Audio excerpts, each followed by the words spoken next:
প্রত্যেক দিন আমরা কবরে যাচ্ছি, প্রতি রাতে যখনই ঘুমাই তখনই কবরে যাই। ওটাই বারজাখের জীবন। বারজাখী জীবন ওই রকমই, কাছাকাছি। সেটা স্বাদ আল্লাহ সুবহানাহু ওয়া তাআলা দেন। যদিও রুহের পার্থক্য ভেদে বারজাখী জীবনে এক একজনের এক এক রকম হবে। যেমন যারা শহীদের রূহ, এরা পাখি হিসেবে জান্নাতে উড়বে, তাদের খাবারের ব্যবস্থা থাকবে। যারা শহীদের রুহের চাইতে উপরের লেভেলের রূহ, তারা আল্লাহর আরশে ঝুলন্ত থাকবে, বাতির মতো, আলোক বাতির মতো আল্লাহর আরশে ঝুলন্ত থাকবে। যারা তাদের চেয়েতেও টপ লেভেলের রূহ, নবীদের রূহ, তো নবীরা আরো টপ লেভেলের লাইভ জীবনযাপন করবে বারজাখে, লাইভ জীবনযাপন বারজাখে। মুসা আলাইহিস সালামের সাথে সাক্ষাৎ হচ্ছে, মসজিদে আকসায় নামাজ পড়তেছে মুহাম্মদ সাল্লাল্লাহু আলাইহি ওয়াসাল্লামের পিছনে, ইব্রাহিম আলাইহিস সালামের সাথে সাক্ষাৎ হচ্ছে। সবাই তো মরে গেছে, সবাই তো বারজাখী জীবনে আছে, কিন্তু নবীদের রূহ আরো আপার কোয়ালিটি, ওদের বারজাখী জীবনের ধরন আরো ভিন্ন, আরেকটু লাইভ। আর সাধারণ মুসলমানের রূহ ইল্লিয়িনে থাকবে যদি মুমিন হয়, আর কাফের, মুশরিক, ফাসিক, মুনাফিক হলে সিজ্জিনে থাকবে। এবার যখন চলে গেছে ইল্লিয়িনে, যখন চলে গেছে বারজাখী জীবনে, ওখান থেকে এবার জাহান্নাম দেখা যাবে প্রতিদিন, ওখান থেকে এবার জান্নাত দেখা যাবে প্রতিদিন।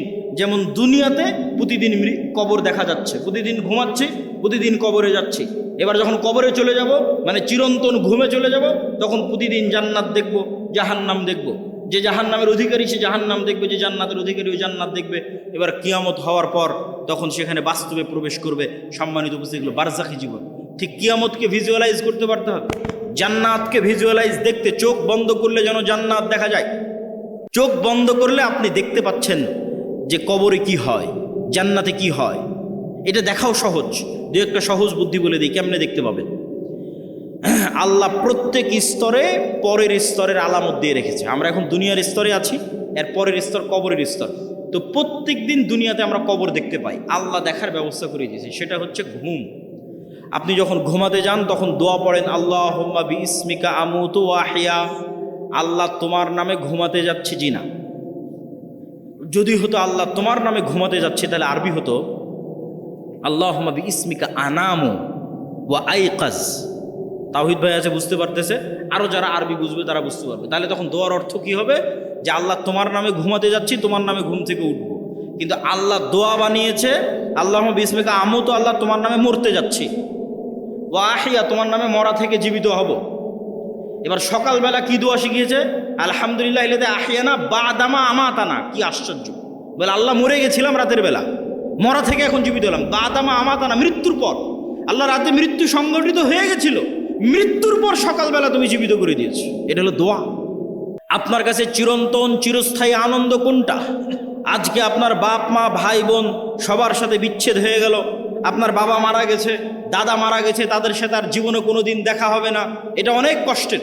আর যদি মনে করেন না, আবারও এই গাইবান্ধা, এই শাখাহাতি, এই বালুয়ার গ্রামে যদি আমার বাবা মা ভাই বোন সবাইকে নিয়ে একসাথে থাকতে পারতাম, বিশাল বাড়ি হতো, আর যদি কোনো দিন মৃত্যু না হতো, সবাই যদি একসাথে মিলেমিশে আনন্দে কাটাতে পারতাম, তাহলে এই স্বপ্ন জান্নাতে পূরণ হবে। তাহলে জান্নাতে আসল জীবন, দুনিয়ার জীবন জীবন নয়। আমরা এই যে ঢাকা থেকে রওনা দিয়ে আপনার এই শাখাহাতিতে যতক্ষণ অপেক্ষা করতেছি, রুহের জগৎ থেকে সফর শুরু হয়ে জান্নাতে যাওয়া পর্যন্ত দুনিয়ার সময় অতটুকু। আমি এই যে আধা ঘন্টা আগে এসেছি, আর আধা ঘন্টা পর এখান থেকে বের হয়ে যাবো, 1 ঘন্টা সময় যতটুকু, রুহের জগৎ থেকে সফর শুরু হয়ে জান্নাতে যাওয়ার পর্যন্ত এই দুনিয়ার 60 বছরের জীবন ততটুকু, বাস্তবেও ততটুকু। কিয়ামতের মাঠে মানুষ উঠে বলবে, আরে দুনিয়াতে তো আমরা একদিন ছিলাম। বাস্তবেও আপনি এখন কল্পনা করে দেখেন যে আপনার গত 30 বছর চোখের পলকে পার হয়ে গেছে। মনে হবে আরে কয়দিন ছিলাম আমি দুনিয়াতে। ঠিক যখন মরার সময় কাছে চলে আসবে 60 বছর, তখনও মনে হবে আরে 2-1 দিনের মধ্যে সময় তো পার হয়ে গেল। এই একই অনুভূতি কিয়ামতের মাঠে যখন উঠবেন, তখন দুনিয়াতে তো ছিলামই না, 1 দিন কি 2 দিন ছিলাম দুনিয়াতে। এটাই আল্লাহ বলেছে দুনিয়ার জীবন 1 ঘন্টার সমান, আধা ঘন্টার সমান। শুধু ধৈর্য ধরলেই হয়, একটু ধৈর্য ধারণ করলেই হয়। আল্লাহ সুবহানাহু ওয়া তাআলার কাছে পৌঁছার জন্য প্রস্তুত থাকার চেষ্টা করতে হবে। এটা ঈমান বিল গায়বি ইয়াকিন, এটা ছাড়া মুসলমানদের মুক্তি হবে না। দরুদ ও সালাম বর্ষিত হোক পৃথিবীর সর্বশেষ ও সর্বশ্রেষ্ঠ রাসূল আহমদ মুহাম্মদ মুস্তাফা সাল্লাল্লাহু আলাইহি ওয়াসাল্লামের প্রতি।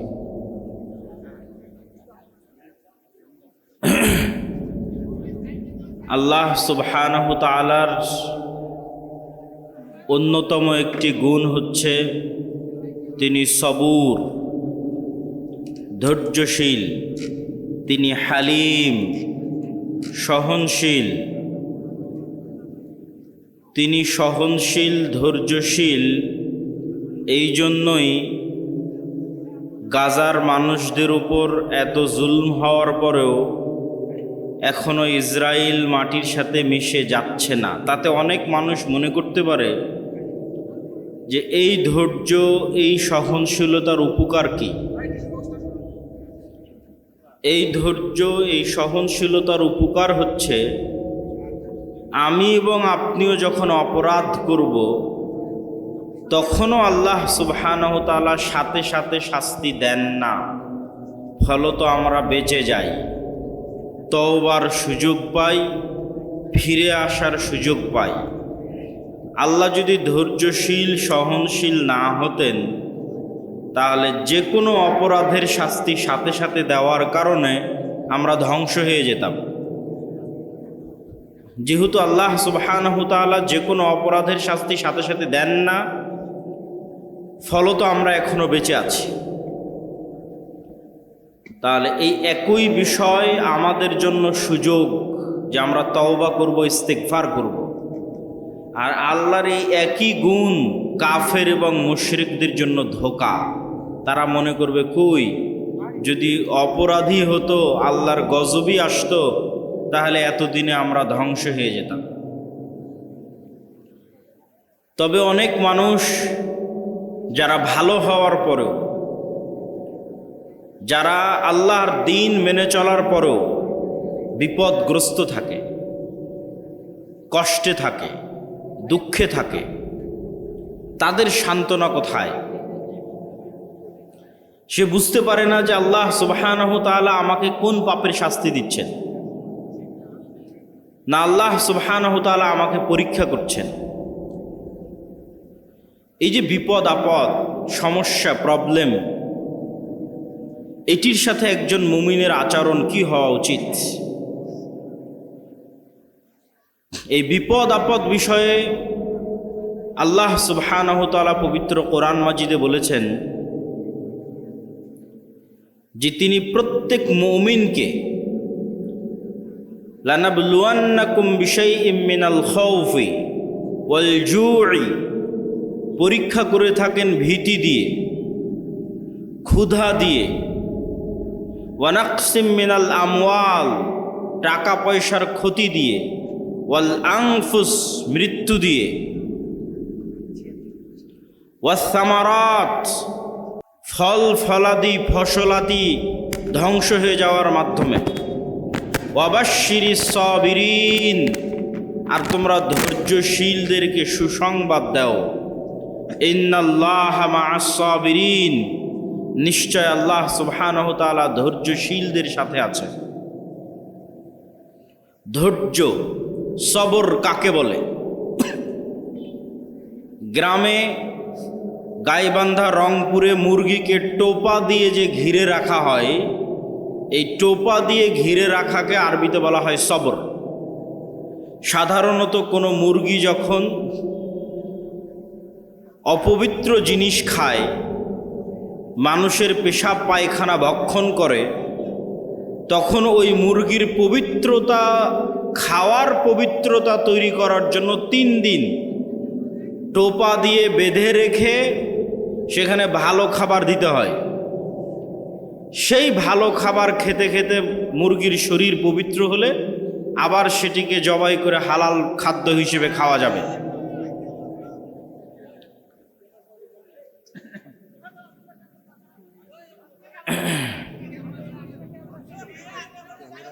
আপনারা দিনী ভাইয়েরা যারা আছেন তারা কিন্তু জায়গা পাবেন, জায়গা অনেক পড়ে আছে, আশেপাশে পিছনে অনেক জায়গা পড়ে আছে। একটু সরে সরে বসলেই কিন্তু আপনারা দেখতে পান। যদিও আজকে ক্যামেরা প্রয়োজনের তুলনায় বেশি, এই কথাই ঠিক, তারপরেও একটু আমরা ধৈর্য ধরি। আল্লাহ সুবহানাহু ওয়া তাআলা সবর, ধৈর্যের বর্ণনা দিচ্ছেন এবং তিনি ঘোষণা করছেন তিনি মুমিনদেরকে বিপদ দেন, ক্ষুধার বিপদ দেন, ভয়ের বিপদ দেন, টাকা পয়সার বিপদ দেন, ফসলাদি ধ্বংস হয়ে যাওয়ার বিপদ দেন, এমনকি জীবন পর্যন্ত নিয়ে নেন। আল্লাযীনা ইযা আসাবাতহুম মুসিবাহ ক্বালু ইন্না লিল্লাহি ওয়া ইন্না ইলাইহি রাজিউন। যখন কেউ বিপদগ্রস্ত হয় তখন বিপদগ্রস্ত ব্যক্তি যেন বলে ইন্না লিল্লাহ ওয়া ইন্না ইলাইহি রাজিউন। এই একটা বাক্যের অর্থ যদি আপনার ভিতরে ঢুকে যায় তাহলে বিপদ আপনার কাছে বিপদ মনে হবে না। এ বাক্যের অর্থ কি? ইন্না লিল্লাহ, আমি আল্লাহর। আমি আল্লাহর মানে আমার নিজের শরীরের কোনো কিছুর মালিকানা আমার নিজের নয়। আমার চোখ আমার কথায় চলে না, আমার কান আমার কথা শোনে না, আমার শরীর আমার কথা শোনে না। আমি শরীরকে বলবো যে আজকে আমি হাফ কেজি মিষ্টি খাবো, তবুও তুমি সুগার লেভেল বাড়াবা না, আমার এ আদেশ শরীর শুনবে না। শরীরকে আল্লাহ যেভাবে তৈরি করেছে তাতে যেভাবে মিষ্টি দিলে রক্তে যেভাবে সুগার বাড়ার কথা ওটাই হবে, আমার আদেশে কমবেও না বাড়বেও না। এভাবে পুরো শরীরের সকল কার্যক্রম একটাও আমার নির্দেশে চলে না। যেভাবে আল্লাহ সুবহানাহু তাআলা তৈরি করেছেন সেভাবেই চলে। তাহলে আমার নিজের নাফস, নিজের রূহ, নিজের শরীরের মালিক আমি নই। এটার মালিক কে? আল্লাহ সুবহানাহু তাআলা। যদি আমি আমার নিজেরই মালিক না হই তাহলে আমার টাকা পয়সার মালিক আমি কিভাবে হলাম? আমার ছেলে মেয়ে সন্তান সন্ততির মালিক আমি কিভাবে হলাম? আমার বাড়ি গাড়ির মালিক আমি কিভাবে হলাম? তাহলে আমার নিজের মালিক যখন আমি নই তাহলে আমার পকেটে থাকা টাকা পয়সা, আমার নিজের জমি, আমার বাড়ি, আমার গাড়ি, আমার ছেলে মেয়ে, এগুলো একটারও মালিক আমি নই। আরও স্পষ্ট করে বললে আল্লাহ চাইলে তো এখন আমাকেই তুলে নিয়ে যেতে পারেন। যেহেতু আমি নিজের মালিক নই, আমি আল্লাহর অধীনস্থ, আল্লাহ আমার মালিক, তো আল্লাহ চাইলে আমাকেই তুলে নিয়ে যেতে পারেন, এটাই আমি বাধা দিতে পারবো না। সেখানে আল্লাহ যদি আমার ছেলেকে উঠিয়ে নিয়ে যায় তো আমি কি বাধা দিব? সেখানে যদি আমার টাকা হারিয়ে যায় আমি কি বাধা দিব? সেখানে যদি আমার গাড়ি অ্যাক্সিডেন্ট করে আমি কি বাধা দিব? সম্ভব নয়। তো আল্লাহ সুবহানাহু তাআলা মানুষকে এই বাক্যের মাধ্যমে ইন্না লিল্লাহি ওয়া ইন্না ইলাইহি রাজিউন এই বাক্যের মাধ্যমে বুঝাচ্ছেন যে বিপদে পড়লে এই বাক্য উচ্চারণ করতে হবে। তার প্রথম কথা হচ্ছে তুমি নিজেই নিজের মালিক নও, অতএব তোমার সব কিছুর মালিক আল্লাহ, তুমি সহ। 2 নাম্বার, ওয়া ইন্না ইলাইহি রাজিউন। তুমি মনে করছো যে আজকে আমার গাড়িটা নষ্ট হয়ে গেল, কি আফসোস। মনে করছো আমার টাকাটা হারিয়ে গেল, কি আফসোস। মনে করছো আমার মোবাইলটা হারিয়ে গেল, কি আফসোস। মনে করছো আমার ছেলে মারা গেল, কি আফসোস। তাহলে জেনে রাখো একদিন তুমিও মারা যাবা, জেনে রাখো একদিন তুমিও হারিয়ে যাবা, জেনে রাখো একদিন তুমিও ফেরত যাবা। ওয়া ইন্না ইলাইহি রাজিউন। তাহলে এখানে হতাশা, আফসোস এবং দুঃখের কিছু নাই। কেন? তোমার সময়ই তো ক্ষণস্থায়ী, তুমিই চলে যেতে পারতে, তুমিই হারিয়ে যেতে পারতে, তুমিই নষ্ট হয়ে যেতে পারতে। এটা তোমার ভাগ্যে আছে। ওয়া ইন্না ইলাইহি রাজিউন, যেতে হবে তোমাকে। অতএব তোমার সাথে যেটি ঘটুক সেটি একটাও তোমার সাথে, তোমার নিজস্ব কোনো জিনিসের সাথে ঘটেনি, বরং আল্লাহ সুবহানাহু তাআলার দেওয়া জিনিসের সাথে ঘটেছে। ওয়া মিম্মা রাযাকনাহুম ইউনফিকুন। আল্লাহ যখন মানুষকে টাকা পয়সার কথা বলেছেন তখনও বলেছেন যে এই টাকা পয়সা আমি দিয়েছি, এই রিজিক তোমরা উপার্জন করনি, আমি দিয়েছি। সবর, সবর ধৈর্য ধারণ করা কি জিনিস বলছিলাম। মুরগি যখন টোপা দিয়ে ঘিরে রাখা হয় এটাকে বলা হয় সবর, আটকে রাখা। আরবিতে আটকে রাখা মানে যখন আপনি গুনাহ থেকে নিজেকে আটকে রাখেন তখন সবর, যখন আপনি নেকির উপর নিজেকে ধরে রাখেন তখন সবর। যেমন আজকে এখানে বক্তব্য শুনে মনে মনে বললেন আজ থেকে 5 ওয়াক্ত সালাত আদায় করব, একদিনও আদায় করতে পারলেন না, তাহলে আপনার সবর নাই। মনে করলেন আজ থেকে গান শুনবো না, 7 দিন শোনা বন্ধ রাখার পর আর ধরে রাখতে পারলেন না, তার মানে সবর নাই। নিজেকে কোনো কিছুর উপর ধরে রাখা, ঠিক মুরগিকে যেমন টোপা দিয়ে আটকে রাখা হয়েছে, বেঁধে রাখা হয়েছে, ধরে রাখা হয়েছে, এরকম যে আমি প্রতিদিন সূরা ইখলাস পড়বো, কোরআন পড়বো, এটার উপর নিজেকে ধরে রাখা। ধরে রাখতে পারতেছি, একদিনও মিস যাচ্ছে না, এটা সবর। আমি গান শুনতে চাই না, শুনবো না, এটার উপর নিজেকে কতদিন ধরে রাখতে পারতেছি, এটা সবর।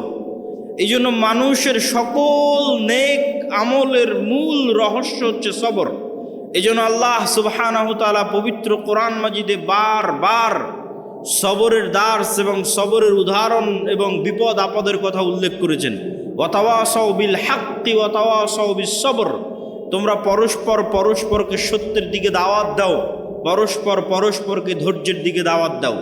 প্রশ্ন হচ্ছে, যখন আল্লাহওয়ালা মানুষ, দিনদার মানুষ, পরহেজগার মানুষ দেখে যে একটা ইহুদি, একটা খ্রিস্টান, একটা ফাসেক, একটা জালেম, তার কি সুখের জীবন, অন্যায়ভাবে টাকা পয়সা উপার্জন করে এসি, ফ্রিজ, বাসা বাড়ি, বিল্ডিং, জমি জায়গা ক্রয় করে একাকার, আর আমি 5 ওয়াক্ত সালাত আদায় করে, তাহাজ্জুদের সালাত আদায় করে আমি বিপদে, হয় অসুখ বিসুখে বিপদে, না হয় জিনিসপাতি নিয়ে বিপদে, না হয় অন্য কোনো কিছু নিয়ে বিপদে। আর রহস্য কি? রাসূলুল্লাহ সাল্লাল্লাহু আলাইহি ওয়াসাল্লাম বলেন, আল্লাহ সুবহানাহু তাআলা যাকে সবচেয়ে বেশি ভালোবাসেন তাদেরকে সবচেয়ে বেশি পরীক্ষায় ফেলেন। আর আল্লাহ সুবহানাহু তাআলা সবচেয়ে বেশি ভালোবাসেন নবীদেরকে, এই জন্য নবীদের পরীক্ষা সবচেয়ে বেশি। 2 জন নবীর সাথে যদি আপনি আপনাকে মিলান, তাহলে আপনার কোনো বিপদ, পৃথিবীর কোনো বিপদ আর আপনার কাছে বিপদ মনে হবে না যদি শুধু 2 জন নবীর সাথে আপনি আপনাকে মিলান। তার একজন নবী ইউসুফ আলাইহিস সালাতু ওয়াস সালাম, আর একজন নবী মুহাম্মদ সাল্লাল্লাহু আলাইহি ওয়াসাল্লাম। ইউসুফ আলাইহিস সালাতু ওয়াস সালাম নিজে নবী, তার পিতা ইয়াকুব আলাইহিস সালাতু ওয়াস সালাম নবী, তার দাদা ইসহাক আলাইহিস সালাতু ওয়াস সালাম নবী, তার পরদাদা ইব্রাহিম আলাইহিস সালাতু ওয়াস সালাম নবী। তাহলে এতগুলো নবীর সন্তান হওয়ার পরেও, এত তাকওয়াবান পরহেজগার হওয়ার পরেও তিনি ভাইদের ষড়যন্ত্রে কুয়ায় নিক্ষিপ্ত হচ্ছেন অসহায় অবস্থায়। কি অপরাধ, কোন পাপের শাস্তি যে ইউসুফকে কুয়ায় নিক্ষিপ্ত হতে হবে? কুয়া থেকে উদ্ধার হয়ে বাজারে বিক্রি হয়ে যাচ্ছেন, কি অপরাধ, কোন পাপের শাস্তি যে ইউসুফকে আজ বাজারে বিক্রি হতে হবে? নবীর সন্তান হওয়ার পরেও শুধু কি বাজারে বিক্রি, মানুষের বাড়িতে কৃতদাস হিসেবে, কাজের লোক হিসেবে কাজ করে খাচ্ছেন। অথচ নবী, তার পিতা নবী জীবিত আছে, তার পিতা তার জন্য দোয়া করতেছে। কোন পাপের অপরাধ, কোন পাপের শাস্তিতে ইউসুফ আলাইহিস সালাতু ওয়াস সালাম মানুষের বাড়িতে কাজ করে খাচ্ছেন?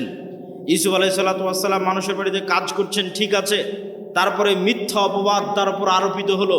মিথ্যা অপবাদ আরোপিত হওয়ার পর জেলখানায় গেলেন। জেলখানায় বিনা অপরাধে, বিনা বিচারে জেল খাটলেন 7 বছর। এরকম কোনো একটা মানুষের জীবনে এই ঘটনাগুলো একত্রিত হওয়া, যে আপনি নিজেকে নিজের সাথে তুলনা করে দেখেন যে আপনার ভাইয়েরা আপনার বিরুদ্ধে ষড়যন্ত্র করে ছোটবেলাতে আপনাকে হত্যা করতে চেয়েছে, এরকম আপনার সাথে হয়েছে কিনা? 2 নাম্বার, আপনি মানুষের বাড়িতে কৃতদাস হিসেবে কাজ করেছেন কিনা, আপনি মানুষের বাড়ির কাজের লোক কিনা? 3 নাম্বার, আপনার উপর মিথ্যা অপবাদ দেওয়া হয়েছে কিনা? 4 নাম্বার, আপনি বিনা অপরাধে বিনা বিচারে 7 বছরের বেশি জেল খেটেছেন কিনা? একসাথে এতগুলো ঘটনা আপনার জীবনে ঘটেছে কিনা? নবী নাম্বার 2 মুহাম্মদ সাল্লাল্লাহু আলাইহি ওয়াসাল্লাম।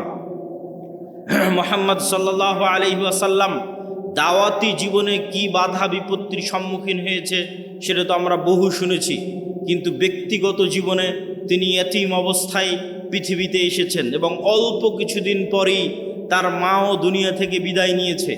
এমন কেউ যার সাথে রাসূল সাল্লাল্লাহু আলাইহি ওয়াসাল্লামের জীবনে যা ঘটেছে তা হুবহু ঘটবে বা তার কাছাকাছি ঘটবে, এরকম মানুষ পৃথিবীতে খুঁজে পাওয়া কঠিন। সেটা কি এক, যে আপনার পিতা ছোটবেলায় মারা গেছে, আপনার মাও ছোটবেলায় মারা গেছে, আপনি পিতা মাতার আদর স্নেহ ছাড়াই বড় হয়েছেন, সবগুলো আপনার জীবনে মিলে কিনা দেখেন। কারো কারো জীবনে মিলতে পারে একটা, যে হ্যাঁ বাপ মারা গেছে কিন্তু মা বেঁচে ছিল। কারো জীবনে মিলতে পারে মা মরে গেছে বাপ বেঁচে ছিল। খুব কম মানুষের জীবনে মিলবে যেন আমার মাও ছোটবেলায় মরে গেছে বাপও মরে গেছে, খুব কম। তাও যদি মিলে তাহলে ঠিক আছে। আপনি তারপরে দাদা মারা গেল, তারপরে হচ্ছে আপনি যেই স্ত্রীকে বিবাহ করেছেন, যেই স্ত্রী আপনার সবচেয়ে আদরের, সবচেয়ে বিশ্বস্ত, সবচেয়ে কাছের, সেই স্ত্রী আপনার জীবদ্দশায় মারা গেল। শুধু কি স্ত্রী, আল্লাহ সুবহানাহু ওয়া তাআলা আপনাকে যতগুলো সন্তান দিয়েছিলেন প্রত্যেক সন্তানকে আপনি নিজে হাতে কবরে ঢুকিয়ে আসতেছেন। শুধু তাই নয়, ছোটবেলায় মারা যাওয়া সন্তান নয়, বড় হওয়া বিবাহিত সন্তান, বড় হওয়া বিবাহিত 2 কন্যাকে রাসূল সাল্লাল্লাহু আলাইহি ওয়াসাল্লাম নিজে হাতে কবরে দিয়েছেন। ছোট ছোট ছেলেকে তো কবরে দিয়েছেন। শুধু ফাতেমা ছাড়া রাসূল সাল্লাল্লাহু আলাইহি ওয়াসাল্লামের আর কোনো সন্তান জীবিত থাকেনি। তাহলে আপনি কল্পনা করেন, একই সাথে ছোটবেলায় আপনার পিতামাতা মারা গেছে, একই সাথে আপনার স্ত্রী মারা গেছে, একই সাথে আপনার সব ছেলে মেয়ে মারা গেছে, তাদেরকে আপনি কবরে দিয়েছেন। এই রকম একই সাথে এতগুলো ঘটনা আপনার জীবনে ঘটবে, মিলবে, এটা খুব কঠিন, অসম্ভব। তাহলে নবী হওয়ার পর রাসূল সাল্লাল্লাহু আলাইহি ওয়াসাল্লাম কোন পাপের শাস্তিতে, কোন অপরাধের শাস্তিতে এতগুলো ব্যক্তিগত জীবনের বিপদের মুখোমুখি হচ্ছেন? দাওয়াতি জীবনের নয়। দাওয়াতি জীবনের ঘটনা তো আরও লম্বা। শিয়াবে আবি তালেবে যখন তার চাচাকে সহ 3 বছর যখন ঘিরে রাখা হলো, গৃহবন্দী রাখা হলো, যখন খাবারের কোনো কিছু ছিল না, যখন তায়েফের ময়দানে মারা হলো, আঘাত করা হলো, যখন বদর উহুদে হত্যা করার চেষ্টা করা হলো, যখন মক্কায় হত্যার চেষ্টা হলো, অসংখ্য দাওয়াতি জীবনে বাধা। রাসূল সাল্লাল্লাহু আলাইহি ওয়াসাল্লামের সেগুলোতে আমরা গেলাম না। সম্মানিত উপস্থিতি, শুধু এই 2 নবীর জীবনের সাথে যদি আপনি আপনার নিজের জীবনকে মিলান, তাহলে আপনার জীবনে আর কোনো কষ্ট, কোনো দুঃখ, কোনো বিপদ, কোনো সমস্যা আর বিপদ আর দুঃখ আর কষ্ট বলে মনে হবে না। আসলেই আল্লাহ সুবহানাহু ওয়া তাআলা যাদেরকে ভালোবাসেন তাদেরকে আল্লাহ সুবহানাহু ওয়া তাআলা পরীক্ষা করতে চান। কেন পরীক্ষা করতে চান? রাসূল সাল্লাল্লাহু আলাইহি ওয়াসাল্লাম বলেন, মা মিন মুসলিমিন, এমন কোনো মুসলমান যে বিপদগ্রস্ত হয়। কেমন বিপদগ্রস্ত?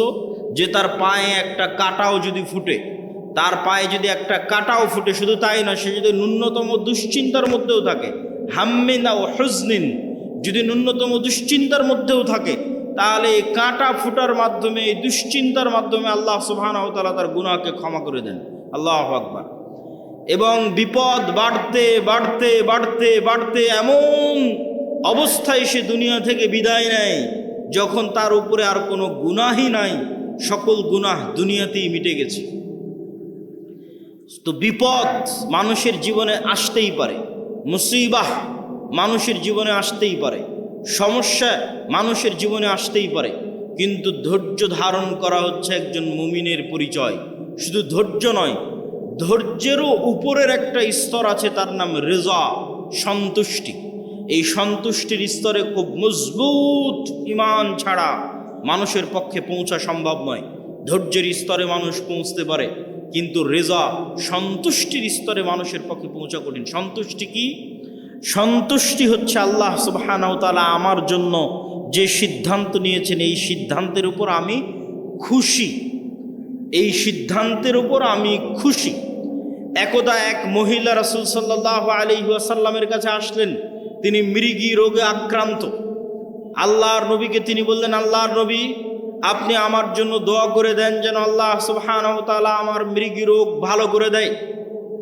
রাসূল সাল্লাল্লাহু আলাইহি ওয়াসাল্লাম তাকে বলেন, ইন শি'তি সাবারতি ফালাকিল জান্নাহ, তুমি যদি চাও তাহলে তোমার যে মৃগী রোগ হয়েছে এই রোগের উপর সন্তুষ্ট থাকো, আর আল্লাহ তোমার জন্য জান্নাত দিবে। আর যদি চাও আমি তোমার মৃগী রোগ ভালো হওয়ার জন্য আল্লাহর কাছে দোয়া করে দিতে পারি।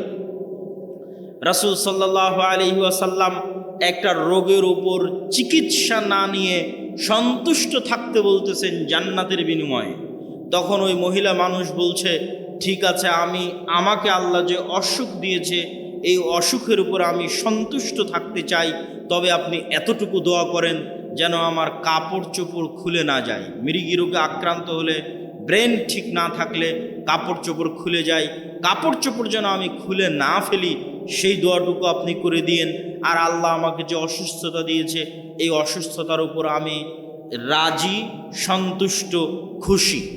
তো রেজার স্তর হচ্ছে সর্বোচ্চ স্তর, যে সর্বোচ্চ স্তরে আল্লাহ মানুষের সাথে যে ফায়সালা করে, আল্লাহ আপনার সাথে যা ঘটতেছে এটা আল্লাহর ফায়সালায় ঘটতেছে, আল্লাহর ইচ্ছায় ঘটতেছে, আল্লাহর অনুমতিতে ঘটতেছে।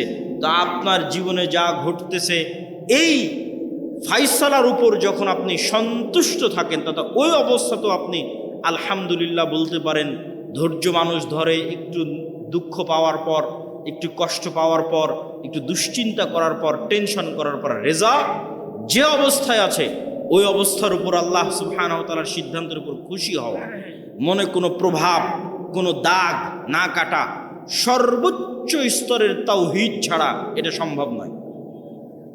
সর্বোচ্চ স্তরের তাওহীদ দিয়ে মানুষ বিনা হিসাবে জান্নাতে যাবে। সেই বিনা হিসাবে যারা জান্নাতে যাবে ওই রকম লেভেলের মানুষের পক্ষে সম্ভব যে আল্লাহ সুবহানাহু ওয়া তাআলা তার সাথে যে সিদ্ধান্ত গ্রহণ করবেন সেই সিদ্ধান্তের উপর সে রাজি খুশি থাকবে।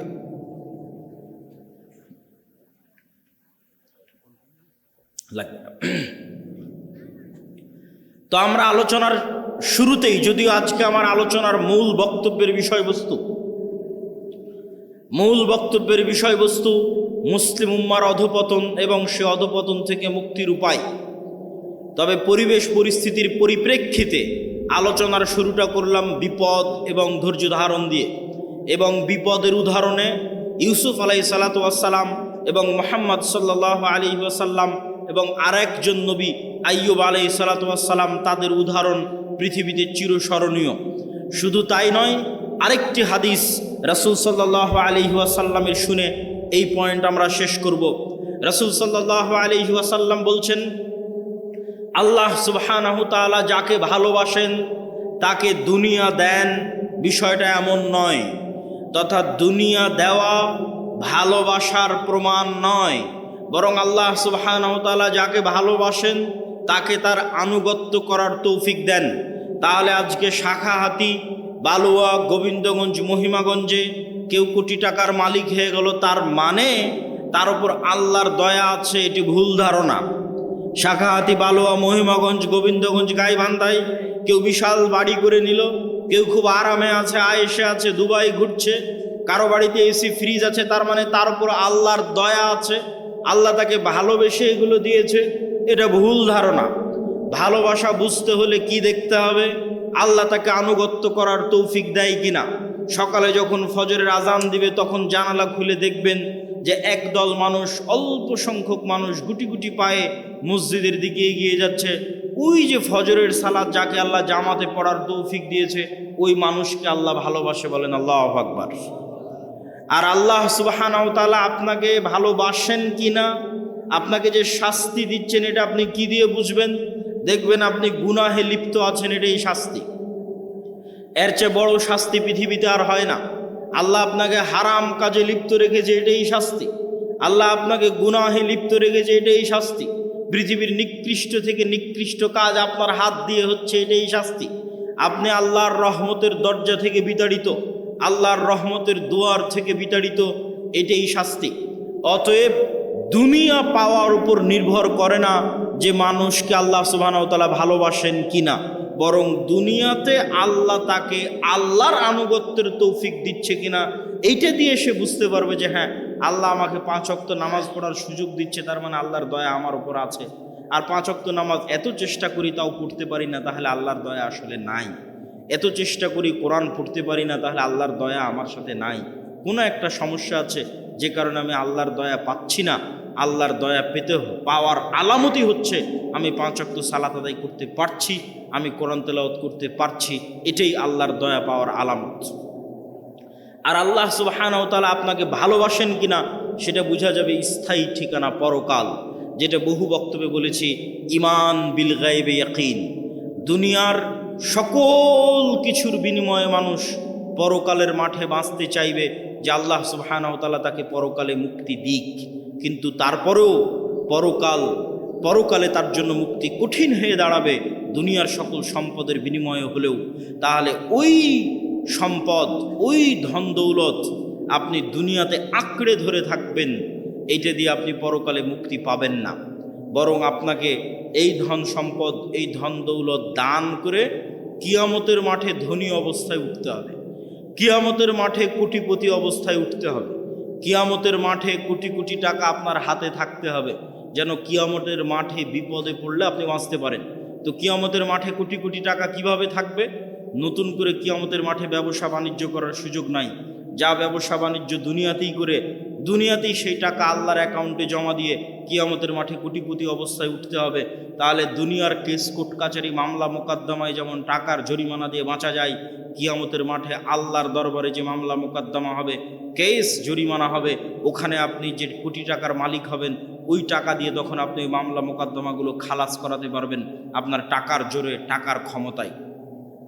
এই জন্য ইবাদতের জগতে যতগুলো পাওয়ারফুল শক্তিশালী ইবাদত আছে তার মধ্যে একটি হচ্ছে টাকা। আল্লাহ সুবহানাহু ওয়া তাআলা জান্নাত বিক্রি করে দিতে চেয়েছেন দুটো জিনিসের কাছে। সালাত আদায় করে আপনি গ্যারেন্টি দিতে পারবেন না, নিশ্চিত শতভাগ গ্যারেন্টি দিতে পারবেন না যে না আমি জান্নাত আমার হয়েই গেছে। কেন পারবেন না? আপনি গ্যারেন্টি দিতে পারবেন না যে আমার সালাত ফরজ হওয়ার পর থেকে এক ওয়াক্ত সালাতও মিস দেইনি, এই কারণে পারবেন না। হ্যাঁ, যদি এটা গ্যারেন্টি দিতে পারতেন যে আমার উপর সালাত ফরজ হওয়ার পর থেকে এক ওয়াক্ত সালাতও মিস দেইনি, এক ওয়াক্ত সালাতও কাজা করিনি, তাহলে সালাত দিয়েই আপনি নিশ্চিত জান্নাতে চলে যেতেন। কিন্তু আপনি নিজেই গ্যারেন্টি দিতে পারবেন না যে কই আমি সালাতে কোনোদিন অবহেলা করি। আপনি নিজেই গ্যারেন্টি দিতে পারবেন না যে আমি কোনোদিন গুনাহ করিনি, আমি নিষ্পাপ। যেহেতু আপনি গ্যারেন্টি দিতে পারবেন না, ফলত আপনি আল্লাহর দয়ার মুখাপেক্ষী যে আল্লাহ 5 ওয়াক্ত সালাত ঠিক মতো আদায় করতে পারেনি, গুনাহ অনেক করে ফেলেছি, ক্ষমা করে দাও, নাহলে জান্নাত যেতে পারবো না, আল্লাহর দয়ার মুখাপেক্ষী। কিন্তু দুটো ইবাদত এমন আছে যে দুটো ইবাদতে আপনি নিশ্চিত চ্যালেঞ্জ দিয়ে বলতে পারবেন হ্যাঁ জান্নাত আমার হয়েছে, হবে, যাবো ইনশাআল্লাহ। সেই দুটো ইবাদতের একটা হচ্ছে আল্লাহর রাস্তায় জিহাদ করে জীবন দিয়ে দেওয়া, নিজের নাফস যেটা আল্লাহ আপনাকে দিয়েছে, যেটা আপনার সবচেয়ে প্রিয় সম্পদকে দেখতে পাওয়া। চোখ বন্ধ করলে আপনি দেখতে পাচ্ছেন যে কবরে কি হয়, জান্নাতে কি হয়, এটা দেখাও সহজ। দু একটা সহজ বুদ্ধি বলে দিই কেমনে দেখতে পাবেন। আল্লাহ প্রত্যেক স্তরে পরের স্তরের আলামত দিয়ে রেখেছে। আমরা এখন দুনিয়ার স্তরে আছি, এর পরের স্তর কবরের স্তর। তো প্রত্যেক দিন দুনিয়াতে আমরা কবর দেখতে পাই, আল্লাহ দেখার ব্যবস্থা করে দিয়েছে। সেটা হচ্ছে ঘুম। আপনি যখন ঘুমাতে যান তখন দোয়া পড়েন, আল্লাহুম্মা বিইসমিকা আমুতু ওয়া আহইয়া। আল্লাহ তোমার নামে ঘুমাতে যাচ্ছি, জি না। যদি হতো আল্লাহ তোমার নামে ঘুমাতে যাচ্ছে, তাহলে আরবি হতো আল্লাহুম্মা বিইসমিকা আনামু ওয়া আইকাজ। তাওহীদ ভাই আছে, বুঝতে পারতেছে, আরও যারা আরবি বুঝবে তারা বুঝতে পারবে। তাহলে তখন দোয়ার অর্থ কি হবে? যে আল্লাহ তোমার নামে ঘুমাতে যাচ্ছি, তোমার নামে ঘুম থেকে উঠবো। কিন্তু আল্লাহ দোয়া বানিয়েছে আল্লাহুম্মা বিইসমিকা আমুতু, আল্লাহ তোমার নামে মরতে যাচ্ছি, ওয়া আহইয়া তোমার নামে মরা থেকে জীবিত হব। এবার সকালবেলা কি দোয়া শিখিয়েছে? আলহামদুলিল্লাহ ইল্লাযী আহইয়ানা বা'দামা আমাতানা। কি আশ্চর্য! বলে আল্লাহ মরে গেছিলাম রাতের বেলা, মরা থেকে এখন জীবিত হলাম। বা'দামা আমাতানা, মৃত্যুর পর। আল্লাহ রাতে মৃত্যু সংগঠিত হয়ে গেছিল, মৃত্যুর পর সকালবেলা তুমি জীবিত করে দিয়েছো। এটা হলো দোয়া।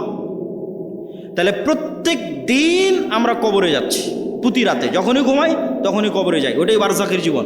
বারজাখী জীবন ওই রকমই, কাছাকাছি। সেটা স্বাদ আল্লাহ সুবহানাহু ওয়া তাআলা দেন। যদিও রুহের পার্থক্য ভেদে বারজাখী জীবনে এক একজনের এক এক রকম হবে। যেমন যারা শহীদের রুহ, এরা পাখি হিসেবে জান্নাতে উড়বে, তাদের খাবারের ব্যবস্থা থাকবে। যারা শহীদের রুহের চাইতে উপরের লেভেলের রুহ, তারা আল্লাহর আরশে ঝুলন্ত থাকবে, বাতির মতো, আলোক বাতির মতো আল্লাহর আরশে ঝুলন্ত থাকবে। যারা তাদের চেয়েতেও টপ লেভেলের রুহ, নবীদের রুহ, তো নবীরা আরও টপ লেভেলের লাইভ জীবনযাপন করবে বারজাখে, লাইভ জীবনযাপন বারজাখে। মুসা আলাইহিস সালামের সাথে সাক্ষাৎ হচ্ছে, মসজিদে আকসায় নামাজ পড়তেছে মুহাম্মদ সাল্লাল্লাহু আলাইহি ওয়াসাল্লামের পিছনে।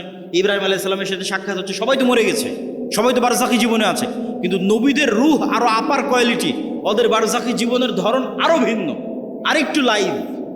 আর সাধারণ মুসলমানের রুহ ইল্লিয়িনে থাকবে যদি মুমিন হয়, আর কাফের, মুশরিক, ফাসিক, মুনাফিক হলে সিজ্জিনে থাকবে। এবার যখন চলে গেছে ইল্লিয়িনে, যখন চলে গেছে বারজাখী জীবনে, ওখান থেকে এবার জাহান্নাম দেখা যাবে প্রতিদিন, ওখান থেকে এবার জান্নাত দেখা যাবে প্রতিদিন।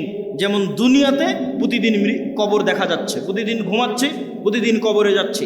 এবার যখন কবরে চলে যাব, মানে চিরন্তন ঘুমে চলে যাব, তখন প্রতিদিন জান্নাত দেখব, জাহান্নাম দেখব। যে জাহান্নামের অধিকারী সে জাহান্নাম দেখবে, যে জান্নাতের অধিকারী ওই জান্নাত দেখবে। এবার কিয়ামত হওয়ার পর তখন সেখানে বাস্তবে প্রবেশ করবে। সম্মানিত উপস্থিতি, বারজাখী জীবন।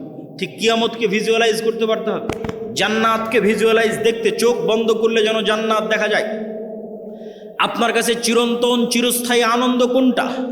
আজকে আপনার বাপ মা ভাই বোন সবার সাথে বিচ্ছেদ হয়ে গেল, আপনার বাবা মারা গেছে, দাদা মারা গেছে, তাদের সাথে আর জীবনে কোনো দিন দেখা হবে না, এটা অনেক কষ্টের।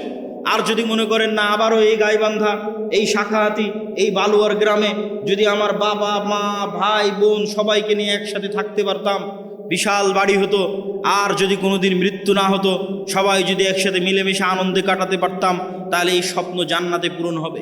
তাহলে জান্নাতে আসল জীবন, দুনিয়ার জীবন জীবন নয়। আমরা এই যে ঢাকা থেকে রওনা দিয়ে আপনার এই শাখাহাতিতে যতক্ষণ অপেক্ষা করতেছি, রুহের জগৎ থেকে সফর শুরু হয়ে জান্নাতে যাওয়া পর্যন্ত দুনিয়ার সময় অতটুকু। আমি এই যে আধা ঘন্টা আগে এসেছি, আর আধা ঘন্টা পর এখান থেকে বের হয়ে যাবো, 1 ঘন্টা সময় যতটুকু, রুহের জগৎ থেকে সফর শুরু হয়ে জান্নাতে যাওয়ার পর্যন্ত এই দুনিয়ার 60 বছরের জীবন ততটুকু, বাস্তবেও ততটুকু। কিয়ামতের মাঠে মানুষ উঠে বলবে, আরে দুনিয়াতে তো আমরা একদিন ছিলাম। বাস্তবেও আপনি এখন কল্পনা করে দেখেন যে আপনার গত 30 বছর চোখের পলকে পার হয়ে গেছে। মনে হবে আরে কয়দিন ছিলাম আমি দুনিয়াতে। ঠিক যখন মরার সময় কাছে চলে আসবে 60 বছর, তখনও মনে হবে আরে 2-1 দিনের মধ্যে সময় তো পার হয়ে গেল। এই একই অনুভূতি কিয়ামতের মাঠে যখন উঠবেন, তখন দুনিয়াতে তো ছিলামই না, 1 দিন কি 2 দিন ছিলাম দুনিয়াতে। এটাই আল্লাহ বলেছে দুনিয়ার জীবন 1 ঘন্টার সমান, আধা ঘন্টার সমান।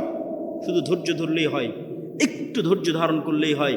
আল্লাহ সুবহানাহু ওয়া তাআলার কাছে পৌঁছার জন্য প্রস্তুত থাকার চেষ্টা করতে হবে। ঈমান বিল গায়বি ইয়াকিন, এটা ছাড়া মুসলমানদের মুক্তি হবে না। আর 2টা কাজ করতে হবে মুসলমানদেরকে। টাকা ইনকাম করার কথা বলেছি, আরও 2টা কাজ আছে। 1, নেতা হওয়ার জন্য 2টা শর্ত পূরণ করতে হবে। সত্যবাদিতা, ন্যায়পরায়ণতার শর্ত, শিক্ষা এবং জ্ঞানের শর্ত। বুঝেন, আল্লাহ সুবহানাহু ওয়া তাআলা এই পৃথিবীকে যেই ফাংশনের উপর ডেভেলপ করেছে, এই ফাংশন সবার জন্য সমান। এই যে মোবাইল, এই মোবাইলের যেখানে চাপ দিলে লাইট জ্বলবে, এখানে যদি আমি চাপ দিই তাও লাইট জ্বলবে। এখানে ডোম, চামার, ম্যাথর, মুচি, হিন্দু, বৌদ্ধ, খ্রিস্টান যে চাপ দেয় তাও লাইট জ্বলবে। কেননা ওটা ওইভাবেই ফাংশন করা আছে। তো আল্লাহ এই পৃথিবীকে কিছু সিস্টেমের উপর ডেভেলপ করেছে। এখানে কিছু বাটন আছে, যেই সমস্ত বাটনে চাপ দিলে পরের রেজাল্ট বের হয়ে আসে। তো আল্লাহ তার নিজের তৈরি করার নিয়ম ভাঙ্গে না, খুব কম ভাঙ্গে। আল্লাহ আগুনকে তৈরি করেছে পোড়ানোর জন্য। ওই যে আসহাবুল উখদুদ, ওরা কত তাকওয়াবান পরহেজগার, ওরা আগুনের মধ্যে ঢুকে গেছে, আগুন পুড়িয়ে দিয়েছে। আগুন বলেনি যে এরা আল্লাহওয়ালা মানুষ, এদের পোড়াবো না। আল্লাহ তরবারিকে তৈরি করেছে কাটার জন্য। আল্লাহর নবী চাচা হামজা পর্যন্ত কেটে গেছে তরবারিতে। তরবারি বলেনি আরে এটা তো হামজার শরীর কাটবো না। না, নিয়ম নিয়ম। আল্লাহ খুব কম সময় নিয়ম ভাঙে। শুধুমাত্র ইব্রাহিম আলাইহিস সালামের সময় নিয়ম ভেঙেছে। আগুনকে বলছে, আগুন কুলনা ইয়া নারু কুনি বারদাম ওয়া সালামান আলা ইব্রাহিম, তোমার কাজ পুরানো, তবে আজকে নয়। কিন্তু সাধারণত আল্লাহ নিয়ম ভাঙে না। তাহলে আল্লাহ পৃথিবীকে তৈরি করেছে একটা নিয়মের উপর। সেই নিয়মটা হচ্ছে যে জ্ঞান এবং শিক্ষার বাটনে চাপ দিবে, ও অটোমেটিক শক্তিশালী এবং নেতা হয়ে যাবে। এটার উপর পৃথিবী দাঁড়িয়ে আছে। পৃথিবীর ফাংশনের মধ্যে একটা ফাংশন, যে জ্ঞান এবং শিক্ষা অর্জন করবে, ও অটোমেটিক শক্তিশালী হবে, নেতা হবে।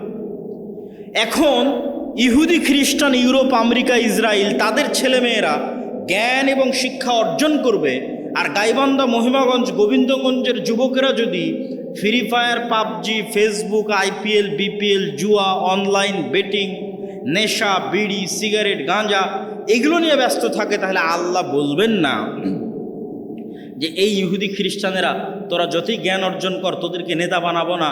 আমার গাইবান্ধা, গোবিন্দগঞ্জে একটা মদখোর, জুয়াখোর বান্দা আছে, ওকে নেতা বানাবো। কথা কি আমার বোঝা যায়? আল্লাহ সুবহানাহু ওয়া তাআলা তার নিয়ম ভাঙবেন না। অতএব তুমি যদি মনে করো আমাকে নেতা হতে হবে, তাহলে ওই বাটনে চাপ দিতেই হবে যেই বাটন নেতা হওয়ার জন্য আল্লাহই পৃথিবীতে দিয়ে রেখেছে, সেটা হচ্ছে জ্ঞান এবং শিক্ষা।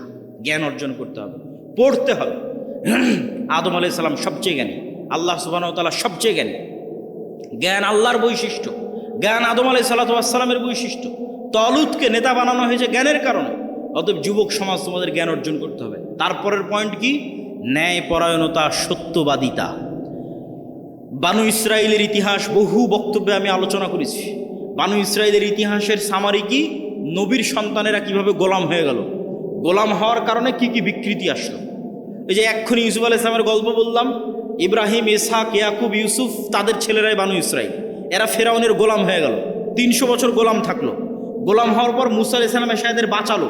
বাঁচানোর পর গোলামির কারণে কি কি পরিবর্তন হলো নবীর ছেলেদের। ইব্রাহিমের ছেলেদের কি কি পরিবর্তন আসলো গোলামির কারণে। আল্লাহ বলছেন যাও যুদ্ধ করতে হবে জেরুজালেমে। নবীর ছেলেরা কি বলে? ইযহাব আনতা ওয়া রাব্বুকা ফাকাতিলা, তুমি আর তোমার আল্লাহ গিয়ে যুদ্ধ করো। তারা ইব্রাহিম আলাইহিস সালামের ছেলে। আল্লাহ বলছেন এটা তাওরাত, ঈমান আনো। নবীর ছেলেরা কি বলছে? লান নুমিনা লাকা হাত্তা নারাল্লাহ জাহরাতান, যতক্ষণ তোমার আল্লাহকে স্বচক্ষে না দেখছো ততক্ষণ ঈমান আনবো না। আরে তুই তো এখনই দেখলি যে ফেরাউন ডুবে মরল, আর কি দেখা লাগবে? এখনই ওর চোখের সামনে ফেরাউন ডুবে মরেছে। ফেরাউন ওদের উপর জুলুম করতো, সমুদ্রে ফেড়ে রাস্তা তৈরি হয়ে গেছে। এরা এখন এসে বলে যে আল্লাহকে না দেখলে ঈমান আনবো না। তাহলে কেমনে নবীর ছেলেদের স্বভাব এরকম হয়ে গেল? আল্লাহ বললেন আসমান থেকে খাবার আসবে, মান্না এবং সালোয়া। মান্না সালোয়া কি? মাশরুম। যেই মাশরুমের 1 কেজির দাম 4 থেকে 5 লক্ষ টাকা আজকের বাজারে। আর বিশেষ এক প্রকার কোয়েল পাখির মতো ছোট সুস্বাদু পাখির গোস্ত জান্নাত থেকে আসতো। তারা বলল লান নাসবিরা আলা তুআমিন ওয়াহিদ, এই এক খাবার প্রত্যেক দিন ভালো লাগে না মুসা, তোমার আল্লাহকে বলো এই মরুভূমির বালুর মধ্যে পেঁয়াজ রসুন বের করে দিতে, ডাল চাউল বের করে দিতে মরুভূমির বালুর মধ্যে। আল্লাহ বললেন মরুভূমির বালুতে হবে না, জেরুজালেম ফিলিস্তিন আছে, যুদ্ধ করে বিজয় করো। এদের যখন যুদ্ধ করে বিজয় করলো না, এদের উপর গজব আসলো 40 বছর। শুধু নবীর ছেলেদের অবস্থা দেখেন, গোলামির কারণে কীরকম হয়ে গেছে তাদের অবস্থা। 40 বছর পাগলের মতো ঘোরার পর ইউসা বিন নুনের হাতে তওবা ইস্তেগফার করে এরা যুদ্ধ করেছে। লম্বা ঘটনা। আল্লাহ সূর্য থামিয়ে দিয়ে বিজয় দিয়েছে। আর আল্লাহ বলছে শোনো, তোমাদের বিজয় দিলাম, তোমরা জেরুজালেমে প্রবেশ করার সময় মুখে বলবা হিত্তাতুন নাগফির লাকুম, আর মাথা দিবা সামনে, নিচু করবা, সিজদা অবস্থায় যাবা। হিত্তাতুন হিব্রু ভাষা, মানে আল্লাহ মাফ করে দাও, আস্তাগফিরুল্লাহ। এরা কি করলো? ঢোকার সময় পিছন আগে দিল, মুখে বলল হিনতাতুন, গমের দানা। কোরআনে এগুলো বর্ণনা করা আছে, কোরআন থেকে বলতেছে। কি অবস্থা দেখেন নবীর ছেলেদের। এই ধোকাবাজি, এই 2 নম্বরই কোথায় শিখলো? ফেরাউনের গোলামি করতে গিয়ে ধোকাবাজি 2 নম্বরই শিখেছে। তাহলে ধোকাবাজি 2 নম্বরই, ছল চাতুরি, গোলামির স্বভাব। স্বাধীন আত্মমর্যাদা সম্পূর্ণ মানুষ 2 নম্বরই রাস্তা জানে না। স্বাধীন আত্মমর্যাদা সম্পূর্ণ মানুষ মিথ্যা জানে না। স্বাধীন আত্মমর্যাদা সম্পূর্ণ মানুষ দুর্নীতি জানে না। আব্দুল মুত্তালেব কাফের মুশরিক, আবু তালেব কাফের মুশরিক। ইতিহাস খুঁজে দেন যে আব্দুল মুত্তালেব দুর্নীতিগ্রস্ত। ইতিহাস খুঁজে নিয়ে আসেন, ইতিহাস খুঁজে নিয়ে আসেন। মুহাম্মদ সাল্লাল্লাহু আলাইহি ওয়াসাল্লামের চাচা আবু তালেব 2 নম্বর মিথ্যুক। কঠিন আছে, খুঁজে নিয়ে আসা কঠিন আছে। কেন? আব্দুল মুত্তালেব, আবু তালেব এরা কাফের মুশরিক, হলো ইসমাইলের সন্তান। বানু ইসরাইল ইসহাকের সন্তান, ইব্রাহিমের এক ছেলে ইসহাকের সন্তান, আর এরা ইব্রাহিমের আর এক ছেলে ইসমাইলের সন্তান। আল্লাহর দয়ায় ইসমাইলের ছেলেরা কোনোদিন কারো গোলাম ছিল না। কেন গোলাম ছিল না? আরে মক্কাতে না আছে পানি, না আছে নদী, না আছে সমুদ্র, না আছে ফল ফসল, কি আছে মক্কায় যে কে এসে মক্কা দখল করবে? কেউ মক্কা দখল করে। আব্রাহা একবার চেয়েছিল যে এখানে কেন মানুষ ইবাদত করতে যায়, আমি ইয়েমেনে ইবাদতের ঘর তৈরি করব, আমার এখানে ইবাদত করতে আসবে। তো ওখানে মানুষ ইবাদত করতে যায়নি, তো কাবা ঘর ভাঙতে গেছিল আব্রাহা, একবার। তা বাদে কেউ ইসমাইলের সন্তানদেরকে কেউ গোলাম বানায় না। এই জন্য ইসমাইলের সন্তানেরা অধিকাংশই, 2-1 জনের কথা বলা যাবে না, অধিকাংশই জন্মগত মিথ্যা, ধোঁকা জানত। তাহলে কি দাঁড়ালো? বানু ইসরাইলের সামারি আর মুহাম্মদ সাল্লাল্লাহু আলাইহি ওয়াসাল্লামের বাপ দাদা আর বানু ইসমাইল, ইসমাইলের সন্তানের সামারি। যে গোলামি করে, গোলামি থেকে কি স্বভাব আসে? দুর্নীতি, 2 নম্বরই, ধোঁকাবাজি, মিথ্যা। আর যে নেতা, যে নেতৃত্ব দিবে, সে মিথ্যা জানে না, সে দুর্নীতি জানে না, সে 2 নম্বরই জানে না, সে ধোঁকাবাজি জানে না। এবার চলে আসেন আমাদের কাছে। ব্রিটিশেরা দেখলো, আমেরিকা দেখলো যে মুসলমানেরা যদি একবার সত্য বলা শিখে যায়, মুসলমানেরা যদি একবার ন্যায় প্রতিষ্ঠা করা শিখে যায়, তাহলে তো পৃথিবীতে আমাদের থাকার জায়গা হবে না। তাহলে মুসলমানদের এমন সিস্টেমের মধ্যে ফেলে দাও যেন ওরা কোনোদিন সত্য বলা শিখতেই না পারে। মুসলমানদের একটা নেতাও যেন সত্যবাদী, ন্যায়পরায়ণ না হয়। তাহলে কি দিতে হবে? গণতন্ত্র। কেমনে গণতন্ত্র? কেমনে গোলাম তৈরি করে? গণতন্ত্র এমন এক সিস্টেম যেখানে এক দলের নেতা আর এক দলের নেতার বিরুদ্ধে বলবে তো বলবেই, একই আসনের মনোনয়ন প্রার্থী একই দলের, আর বাকি মনোনয়ন প্রার্থীগুলোর বিরুদ্ধে যদি 2 নম্বরই না করে, মিথ্যা না বলে, টাকা পয়সার লেনদেন না করে, লিয়াজু লবি মেনটেন না করে, তাহলে মনোনয়নই নিয়ে আসতে পারবে না। বাস্তব মাঠের পরীক্ষা। আর ইশতেহারে দল নিজেও জানে বাস্তবায়ন করতে পারবে না, মিথ্যা ওয়াদা দিবে। মিথ্যা না বলা শিখলে ভোট পাবে না। আর যারা ভোটার, সেও মিথ্যা ওয়াদা দিবে। যত এমপি প্রার্থী আসবে, হ্যাঁ ভাই আপনাকে ভোট দেব, 500-1000 টাকা, 500-1000 টাকা, হ্যাঁ আপনাকে ভোট দেব। ভোটারও মিথ্যুক, এমপিও মিথ্যুক, মনোনয়ন প্রার্থীও মিথ্যুক, এবং সবাই লিয়াজু, লবি, 2 নম্বরই রাস্তা, ধোঁকাবাজি, এগুলো একদম ভোটের দিন পর্যন্ত যদি না করে ও জিতেও আসতে পারবে না। তাহলে এই গণতান্ত্রিক পদ্ধতিতে 300 এমপি নির্বাচিত হয়ে গেল। এখন বানু ইসমাইল আর বানু ইসরায়েলের এই যে আগের ফরম্যাট আপনাকে দিয়ে দিলাম, এই ফরম্যাট অনুযায়ী আপনি বলেন যে এই 300 এমপি নেতা না গোলাম? একটু জোরে বলতে হবে, নেতা না গোলাম? গোলাম। এইটা যদি একবার বুঝে গেছেন তাহলে বুঝে গেছেন যে মুসলমানদের সমস্যা কোথায়, মুসলমানদের কাজ কি। এবার তো নেতাদের অনেক দোষ ত্রুটি বললাম, এবার একটু আমাদের দোষ ত্রুটি খুঁজি। আমরা কেমনে বুঝবো যে আমি ন্যায়পরায়ণ আছি কিনা, আমি নেতা হতে পারবো কিনা, আমি সত্যবাদী কিনা? দেখেন, দেশ ঠিক করতে ওসি, ডিসি, এসপি, মন্ত্রী, সচিবালয়ে যারা থাকে এরাই আসল। ক্ষমতায় ডক্টর ইউনূস 2 বছরের জন্য, আগের সরকার 16 বছরের জন্য, নতুন যারা আসবে 5 বছরের জন্য, কিন্তু এই আর্মি, পুলিশ, কোর্ট, জজ, সচিবালয়ে যারা আছে এদের কারো চাকরি যায়নি, এরাই থাকবে। তো এরা যদি বলে যে আমরা আজ থেকে দুর্নীতি করবো না, আজ থেকে সত্যবাদী, আজ থেকে ন্যায়পরায়ণ, তো দেশে তো 80% ইসলাম কায়েম হয়ে যাবে। ইসলাম কায়েম হওয়া মানে কি এটাও বুঝতে হবে। ইসলাম কায়েম হওয়া মানে, যদি মনে করেন সবাই 5 ওয়াক্ত সালাত আদায়কারী হবে, ঠিক আছে, সমস্যা নেই। যদি মনে করেন সবাই পর্দা করবে, ঠিক আছে, সমস্যা নেই। কিন্তু কল্পনা করেন যে আজকে গাইবান্ধার শতভাগ মানুষ আজ থেকে 5 ওয়াক্ত সালাত আদায় করতেছে, আর গাইবান্ধার আজকে সব নারী পর্দা করতেছে, কিন্তু এদের অধিকাংশই এখনও 2 নম্বরই করতেছে, মিথ্যা বলতেছে, অন্যের সম্পদ দখল করে নিচ্ছে, দুর্নীতি করতেছে। তাহলে এখানে ইসলাম কায়েম হয়েছে? ইসলাম কায়েম হয়নি। এবার আপনি বুঝবেন কেন বললাম ওসি, ডিসি, এসপি এরা যদি আজ থেকে শতভাগ সৎ হয়ে যায় তাহলে 80% ইসলাম কায়েম হয়ে যাবে। শুধু কি তাই, এই ওসি, ডিসি, এসপি, মিনিস্টার, সচিবালয় যারা আছে এরা আল্লাহকে ধোঁকা দিতে চায়, মানুষকে ধোঁকা দিতে চায়। 2 নম্বরই উপায়ে টাকা ইনকাম করে সেই টাকা দিয়ে হজ করে পাপ ক্ষমা করতে চায়। নাউজুবিল্লাহ। এই পাগলদেরকে কে বুঝাবে যে তুমি যে অবৈধ টাকা দিয়ে হজ করছো ওটা তো কবুল হয়নি, কোনো সমস্যা নাই। তোমার মনের স্বাদ যে তুমি হজ করবা, তোমার মনের স্বাদ যে তুমি একটু মসজিদ কমিটির মেম্বার হবে, টাকা পয়সা দিবা, দান করবা, তো তুমি দান করে জানে কি পাবা, হজ করে জানে কি পাবা, তার চেয়ে তো সিক্রেট তোমার কাছেই আছে, এর চেয়ে বেশি নেকি পাওয়ার। সেটা কি? রাসূল সাল্লাল্লাহু আলাইহি সাল্লাম বলছেন, সাবআতু ইউদিল্লুহুমুল্লাহ ইয়াউমা লা দিল্লা ইল্লা দিল্লুহ, ইমামুন আদিল, যে 7 শ্রেণীর মানুষকে আল্লাহ বিশেষ ছায়া দিবে। তার 1 নম্বরে তাহাজ্জুদ গুজারকে অতিক্রম করে 1 নম্বরে চলে গেছে, দানবীরকে অতিক্রম করে 1 নম্বরে চলে গেছে, যে ওসি তার পদে বসে কিন্তু চুল পরিমাণ অন্যায় করে না, মিথ্যা বলে না। আল্লাহু আকবার। যে ডিসি, যে এসপি, যে প্রিন্সিপাল তার পদে বসে কিন্তু চুল পরিমাণ অন্যায় করে না, মিথ্যা বলে না, এটা 1 নম্বরে চলে গেছে, ইমামুন আদিল। তাহলে তুমি অন্যায় উপায়ে সুদ ঘুষ নিয়ে টাকা ইনকাম করে হজ দান করতে চাচ্ছ, এটা তো চরম বোকামি।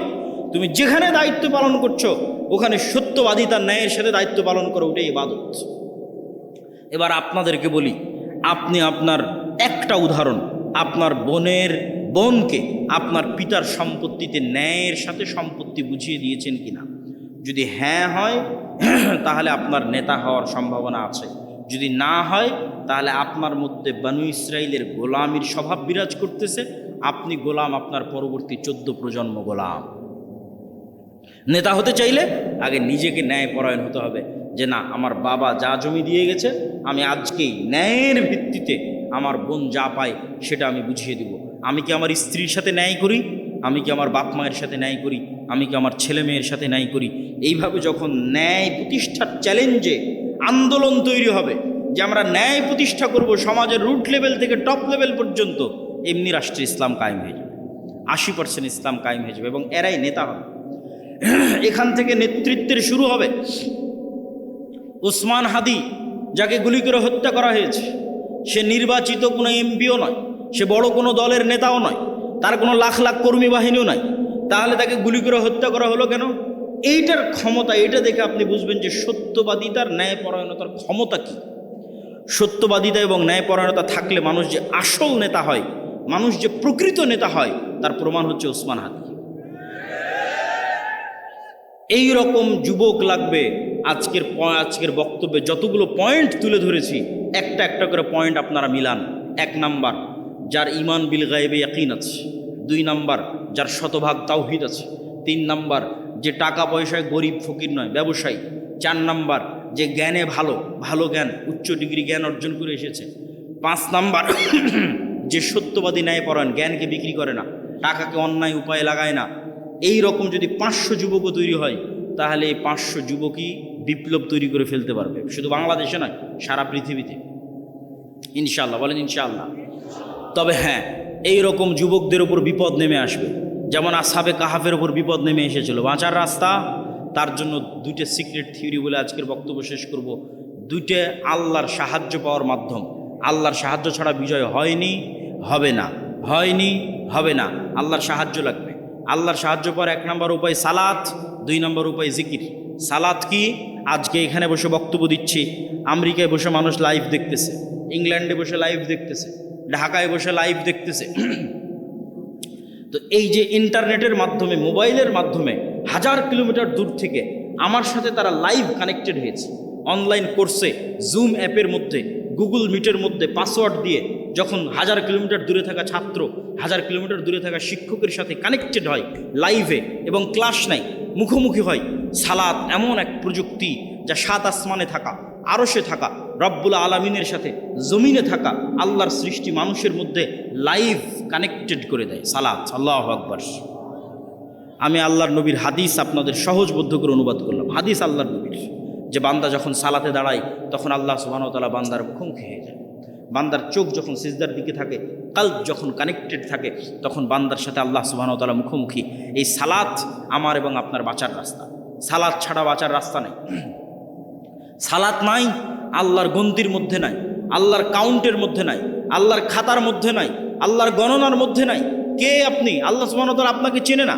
আপনি কিসের তাকবীর দেন, কিসের মিছিল মিটিং করেন, কিসের ভোট দেন, আল্লাহ সুবহানাহু ওয়া তাআলার গণনার মধ্যে আপনি নাই। তখনই গন্তির মধ্যে ঢুকবেন যখন আপনি 5 ওয়াক্ত সালাতে উপস্থিত হবেন। 5 ওয়াক্ত সালাত ছাড়া মুসলমানের বাঁচার কোনো রাস্তা নাই। সকল বিপদে আপদে মুসলমানের আসমানি মদদের দরকার, আসমানি সহযোগিতার দরকার। এই জন্য সূর্যগ্রহণে সালাত, চন্দ্রগ্রহণে সালাত, বৃষ্টি নাই সালাত, যে কোনো বিপদ আপদে সালাত। কেন? এটা একটা টেকনোলজি, এটা একটা প্রযুক্তি যা দিয়ে জমিনে থেকে 7 আসমানে থাকা রব্বুল আলামিনের সাথে লাইভ কানেক্টেড হওয়া যায়। সম্মানিত বুঝি, 2 নাম্বার জিকির। জিকির কেন পাওয়ারফুল এটা বলে আজকের বক্তব্য শেষ করে দেবো। উঠিয়েন না, খুব গুরুত্বপূর্ণ, সব শেষ পয়েন্ট কিন্তু সবচেয়ে গুরুত্বপূর্ণ। জিকির কেন পাওয়ারফুল? সাউন্ড এবং শব্দ পাওয়ারফুল, এইটা আমরা বুঝি না। আজকের আধুনিক সভ্যতা টিকে আছে ইন্টারনেটের উপর। এই ইন্টারনেট টিকে আছে কিসের উপর? আলোর মধ্যে দিয়ে ডাটা ট্রান্সফার হয়, এটার উপর আমি কথা বলতেছি। এটা আলোর মধ্যে দিয়ে মোবাইল হয়ে, নেটওয়ার্ক হয়ে, টাওয়ার হয়ে চলে যাচ্ছে আমেরিকাতে। আলোর মধ্যে দিয়ে, আলোর মধ্যে দিয়ে আমার ভিডিও চলে যাচ্ছে, আলোর মধ্যে ডাটা ট্রান্সফার হয়। এটার উপর আজকের সভ্যতা দাঁড়িয়ে আছে। আর পৃথিবীর সবচেয়ে উন্নত প্রযুক্তির সভ্যতা হচ্ছে শব্দভিত্তিক, আওয়াজ ভিত্তিক, যেটার জ্ঞান আজকের বিজ্ঞানীদের নাই। কিছু জ্ঞান সুলাইমান আলাইহিস সালামের ছিল। সেটা কি? আজকে এখানে যদি কোনো চাইনিজ বসে থাকে, ও শুধু আমার আওয়াজই শুনতে পাবে। আওয়াজ কি বলছে, আওয়াজ, শব্দ। এখানে যদি এখন একটা চাইনিজ বসে বক্তব্য দেয়, তাহলে আপনি খেলে আওয়াজ শুনতে পাবেন, কিছু বুঝতে পারবেন না। তাহলে আমি আলটিমেটলি একটা আওয়াজ উচ্চারণ করতেছি, যেটা আপনি বুঝেন, কিন্তু আরেকজনের কাছে এটা শুধুই আওয়াজ, আর কিছু না। তাহলে ওই পাখি, ওই গরু, ওই ছাগল, এই পিঁপড়া অবশ্যই আওয়াজের একটা ফরম্যাট আছে, যে ফরম্যাট উচ্চারণ করলেও বুঝবে। আওয়াজের একটা ফরম্যাট আমি এখন উচ্চারণ করছি, আপনি বুঝতেছেন। আর একটা ফরম্যাট কি? মাই নেম ইজ আব্দুল্লাহ, এটা আরেকটা ফরম্যাট আওয়াজের। আর একটা ফরম্যাট কি? আনা আব্দুল্লাহ, এটা আরেকটা ফরম্যাট। শুধু আওয়াজ, ফরম্যাট চেঞ্জ হচ্ছে, আরবি, বাংলা, ইংরেজি, এইরকমই একটা ফরম্যাট চেঞ্জ হবে। তাহলে পিঁপড়া যে উঠতে হাঁটতেছে, ওই যে মশা বসে আছে, ও বুঝবে যেটা কি আওয়াজ দিল রে। মশা তুমি উড়ো, তো বুঝতে পারবে, উড়ে চলে যাবে। ওই আওয়াজটা আমি জানি না, এই আওয়াজটা সুলাইমান আলাইহিস সালাম জানতেন, আল্লাহ দিয়েছিলেন। তাহলে আওয়াজ সবচেয়ে টপ লেভেলের প্রযুক্তি, যার উপরে প্রযুক্তি হয় না। একটা উদাহরণ বলি। সুলাইমান আলাইহিস সালাম বললেন, রানী বিলকিসের সিংহাসনকে নিয়ে আসতে হবে। ইফরিত নামক জিন বলল, আমি নিয়ে আসবো, আপনি এখানে বসে আছেন, বসা থেকে উঠার পূর্বে নিয়ে আসবো। সুলাইমান আলাইহিস সালামের পছন্দ হয়নি। আল্লাযী ইনদাহু ইলমুম মিনাল কিতাব, সে বলল, আরেকজন বলল, চোখের পলক পড়ার পূর্বে নিয়ে আসবো। তো ওর বর্ণনা দিতে গিয়ে আল্লাহ কোরআনে বলছে, যার কাছে কিতাবের জ্ঞান আছে, সে বলল, সে মানুষ কি জিন আল্লাহ ভালো জানে। আল্লাহ বলছেন যার কাছে কিতাবের জ্ঞান আছে সে বলল চোখের পলক পড়ার পূর্বে সিংহাসন আপনার সামনে উপস্থিত হবে। তাহলে ইফরিত নামক জিন গায়ের জোরে সিংহাসন নিয়ে আসতে চেয়েছে। আর যে বলল যার কাছে কিতাবের জ্ঞান আছে এখন জ্ঞানের জোরে সিংহাসন নিয়ে আসবে, এ আবার কি জ্ঞান? কোরআনের ধারা বিবরণে তাই বলছে, জ্ঞানের জোরে।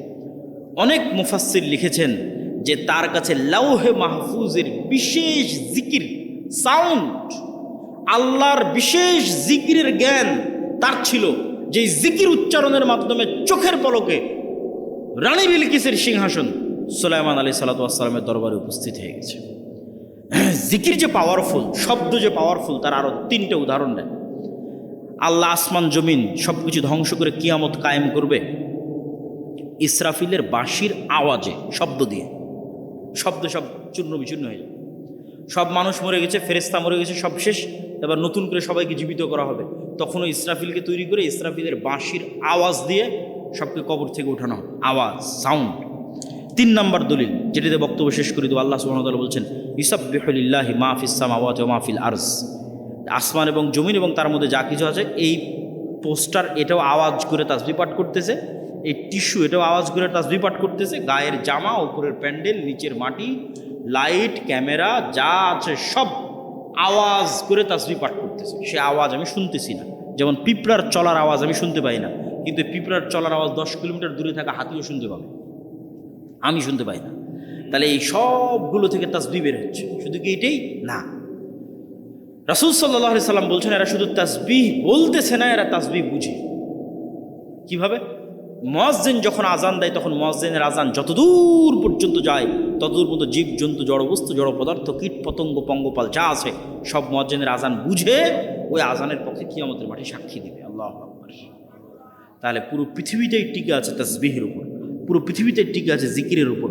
আপনি চোখ বন্ধ করলে যখন এটা দেখতে পাবেন, যখন এটা বুঝতে পারবেন, তখন বুঝবেন জিকির কত পাওয়ারফুল। তাহলে বলেন সালাতের চেয়েও পাওয়ারফুল? জি না, কথা ওটা নয়, সালাতও জিকির। আল্লাহ কোরআনে বলছেন আকিমিস সালাত লিযিকরি, সালাত পড়ো জিকিরের জন্য। আসলে 24 ঘন্টা আল্লাহর জিকির করা উচিত, কিন্তু 24 ঘন্টা তো তোমরা পারো না, শয়তান তোমাদের পিছে লেগে থাকে। তো অন্তত 5 বার তো আল্লাহকে স্মরণ করো 24 ঘন্টার মধ্যে, এটা ফরজ। এটা যদি না করো তাহলে তোমার সাথে আল্লাহর কোনো সম্পর্ক নেই, মা সালাম। যে কাল দিনে রাতে 24 ঘন্টায় 5 বার আল্লাহকে স্মরণ করতে পারে না, ওর সাথে আল্লাহর কোনো সম্পর্ক। আল্লাহকে স্মরণ করার জন্য সালাত নির্ধারিত ফরম্যাটে দেওয়া আছে, আরও বেশি মজবুত, আরও বেশি পাওয়ারফুল করার জন্য। পুরো সালাতের প্রত্যেক ফরম্যাটে জিকির আছে। যখন আমরা কোরআন পড়ি তখন জিকির। কোরআন কি জিকির? যদি বুঝেন যে আল্লাহর আওয়াজ, আল্লাহর সাউন্ড, যদি বুঝেন আওয়াজ এবং সাউন্ড পাওয়ারফুল, তাহলে একটু কল্পনা করেন কোরআন এটা কার আওয়াজ, এটা কার সাউন্ড? আল্লাহর। জিবরাইল আলাইহিস সালাতু ওয়াস সালাম আল্লাহ সুবহানাহু ওয়া তাআলার নিকট থেকে, লাউহে মাহফুজ থেকে জিবরাইল আলাইহিস সালাতু ওয়াস সালামের নিকট থেকে মুহাম্মদ সাল্লাল্লাহু আলাইহি ওয়াসাল্লাম। এই জন্য তাজবিদের গুরুত্ব আছে। আপনার কোরআন পড়াটা যেন এমন হয় যেমনভাবে মুহাম্মদ সাল্লাল্লাহু আলাইহি ওয়াসাল্লাম পড়তেন। তাহলে মুহাম্মদ সাল্লাল্লাহু আলাইহি ওয়াসাল্লামের পড়াটা জিবরাইলের মতো, জিবরাইলের পড়াটা আল্লাহ সুবহানাহু ওয়া তাআলার মতো, এটা আল্লাহর আওয়াজ। আল্লাহু আকবার, আল্লাহু আকবার। মুসা আলাইহিস সালাতু ওয়াস সালামের লাঠির চেয়ে পাওয়ারফুল জিনিস মুসলমানদের কাছে আছে, সেটা হচ্ছে আল্লাহর আওয়াজ, আল্লাহর শব্দ। এই জন্য এটা সর্বশ্রেষ্ঠ জিকির। আফজালুজ যিকরি তিলাওয়াতুল কোরআন। সম্মানিত উপস্থিতি, তাহলে কি দিয়ে আপনি বাঁচবেন? নেতা হতে চান, ইসলামী বিপ্লব করতে চান, 2টা জিনিস লাগবে, সকাল সন্ধ্যের জিকির, 5 ওয়াক্ত সালাত, পারলে রাতেরও সালাত। আল্লাহ সুবহানাহু ওয়া তাআলা আমাদেরকে আজকের বক্তব্যের উপর আমল করার তৌফিক দান করুক, আল্লাহুম্মা আমিন। আজকের বক্তব্য পুরোটাই লিখিত আকারে আল্লাহর পথে যাত্রা বইয়ের মধ্যে আছে, যেটা আজকে আমাদের সাথে একটা গাড়িও আসতে পারিনি, গাড়ি অ্যাক্সিডেন্ট করার কারণে। এই জন্য আজকে বই পুস্তক আছে কিনা আমি জানি না, তবে না থাকলে আপনারা সংগ্রহ করার চেষ্টা করবেন। এই আল্লাহর পথে যাত্রা বইটা প্রত্যেক মসজিদ, মাদ্রাসা, স্কুল, কলেজ, লাইব্রেরিতে দৈনিক অন্তত 1 পৃষ্ঠা করে হলেও পড়া উচিত। মহিমাগঞ্জ কামেল মাদ্রাসাতেও অন্তত 1-1.5 পৃষ্ঠা করে পড়া উচিত, বাস্তবায়ন করা উচিত। পাঠচক্র সকল মসজিদ, মাদ্রাসা, আল্লাহর পথে যাত্রা আর মাসিক আল ইতিসাব। এই বলে আমি আমার আজকের বক্তব্য শেষ করছি। প্রশ্ন উত্তর আপনারা ধীর স্থিরভাবে থাকেন, তাড়াহুড়া করার কিছু নাই। শাইখ সালাম নেবেন। আমার প্রশ্ন হলো, সালাতে যদি কোনো ব্যক্তি সূরা কিরাত মুখ এবং ঠোঁট নাড়িয়ে না পড়ে, সম্পূর্ণরূপে যদি ঠোঁট বন্ধ থাকে, তাহলে এটা পড়া হলো না, এটাকে পড়ার মধ্যে ধরা হয় না। ঠোঁট নড়তে হবে, জিহ্বা নড়তে হবে, আওয়াজ হোক অথবা না হোক। শাইখ সালাম নেবেন। আমার প্রশ্ন হলো, এই শীতকালে আমাদের এলাকায় প্রায় সকল মসজিদে ফজর সালাতের আজান ওয়াক্ত শুরু হওয়ার অন্তত 20-30 মিনিট পূর্বে দেওয়া হয়। এইটা যদি দেওয়া হয় তাহলে অবশ্যই সংশোধন করার চেষ্টা করতে হবে। আর এখন তো আধুনিক যুগ, মোবাইল অ্যাপস সব জায়গায় নির্ধারিত সময় দেওয়া আছে কখন সুবে সাদেক হচ্ছে। কোনো ব্যক্তি ব্যাংকে টাকা রেখে কিছু সুদসহ মূলধন ফেরত পেয়েছে, উক্ত সুদের টাকা গ্রাহক নিতে ইচ্ছুক, তবে কি তিনি উক্ত টাকা কোনো অনিচ্ছুক নিকট আত্মীয় ইতিমকে দান করে দিতে পারবেন? মানুষকে দিয়েন না, জনকল্যাণমূলক কাজে নেকির আশা ছাড়া ব্যয় করে দেন। সেটা যেমন ব্রিজ, কালভার্ট, টয়লেট, বাড়িঘর, এগুলো খাওয়ার মধ্যে দিয়েন না। শায়েখ, আমি বিভিন্ন সমস্যার সম্মুখীন, এমন অবস্থা বেশি বেশি দান করতে পারছি না, এমত অবস্থা একটা আমল শিখিয়ে দিন যা বিপদ থেকে রক্ষা করবে। সকল আমলকে কভার দিতে পারে জিকির। সকল আমলের কভার দিতে পারবে জিকির। যারা দান করতে পারতেছে না তার দানের নেকিও পাবে জিকির দিয়ে। হজ উমরায় যেতে পারতেছে না টাকার কারণে, তারা হজ উমরার নেকি পাবে জিকির দিয়ে। সিজদায় সব ধরনের দোয়া পাঠ করা যাবে কি ফরজ সালাতে? প্রথমত সালাতে আরবি ছাড়া অন্য কোনো দোয়া পড়া উচিত নয়, এটা 1 নম্বর। 2 নম্বর, ফরজ সালাতে তো একদমই সম্ভব নয়। 3 নম্বর, এমন কোনো সমস্যা নাই যেই সমস্যার বিপরীতে মোহাম্মদ সাল্লাল্লাহু আলাইহি ওয়াসাল্লাম এবং আল্লাহর পক্ষ থেকে আরবিতে দোয়া নাই, এরকম এমন কোনো সমস্যা নেই। তাহলে ওই বাক্যটা আপনি উচ্চারণ করলেন যেই বাক্যটা ওহির মাধ্যমে এসেছে।